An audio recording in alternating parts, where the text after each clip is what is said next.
It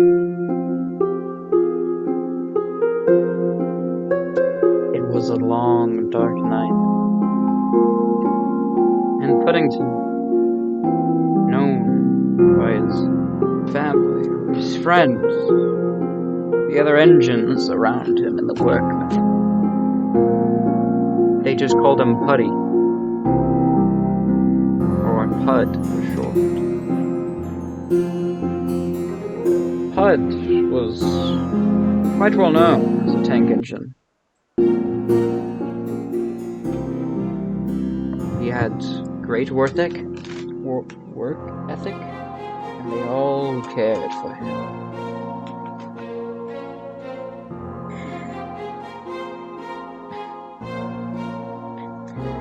One day, he was coming home when it was dark. The sun was not shining. The rain was starting to drizzle down. He was alone in the sheds as he went on the turntable and backed in. No one around. The other 3 berths around him empty.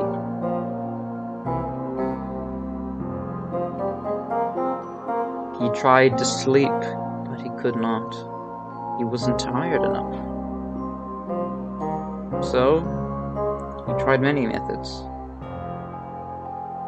As he was doing that, his fireman and driver put out his fire and left for home. But he had not noticed. They closed the berth doors to keep the rain out.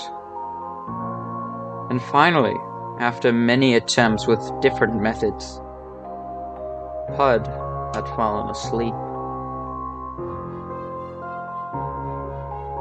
He woke in the night, rain thundering down, lightning and thunder. Thunder in the distance, lightning striking outside the shed. There was nothing at the station. He peeked through the glass, but he could barely see anything. He couldn't even see the turntable from this. He was glad he still had his shed to keep him warm.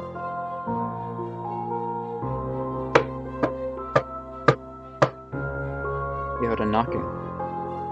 That would be impossible. They couldn't hear him. There's no way they could be with him. How? No.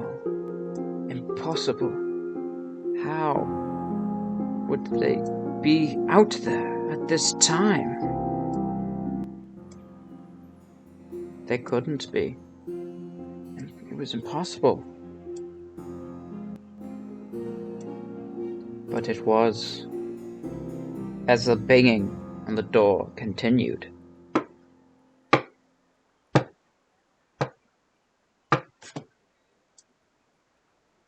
He was worried. There's no way he could be outside.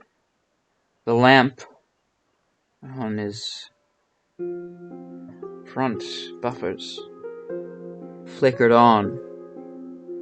Somehow, it flickered on. As it was on, he was horrified to find a man outside the door, banging furiously, the windows showing his features.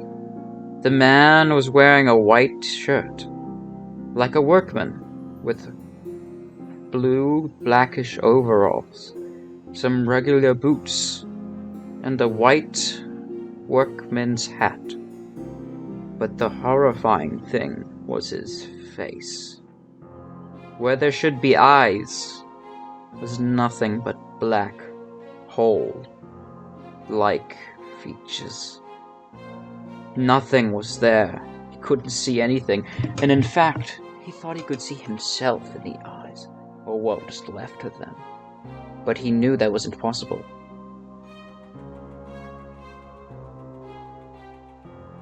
Then it was the mouth. The mouth gaping wide with a frown and terrified face, drooling with a black substance, like the eyes, slowly trickling down his chin, his cheeks as well. But then it stopped drooling, and it appeared to go back and continue. It would continuously seep down the face and go back up again. It was horrifying. As the banging got louder, he didn't know what to do. The banging turned to loud shouting and to loud screaming as well.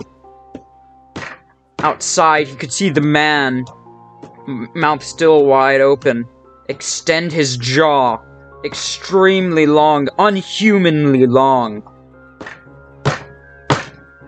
With one last bang, a loud screech was heard.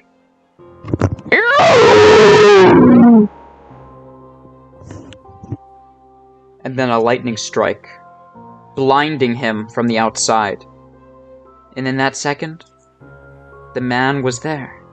And then, he was gone. Nothing.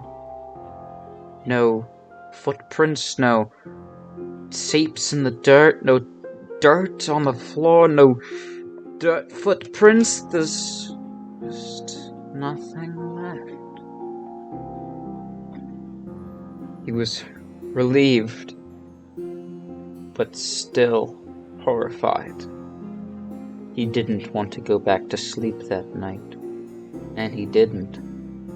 He stayed awake the whole time.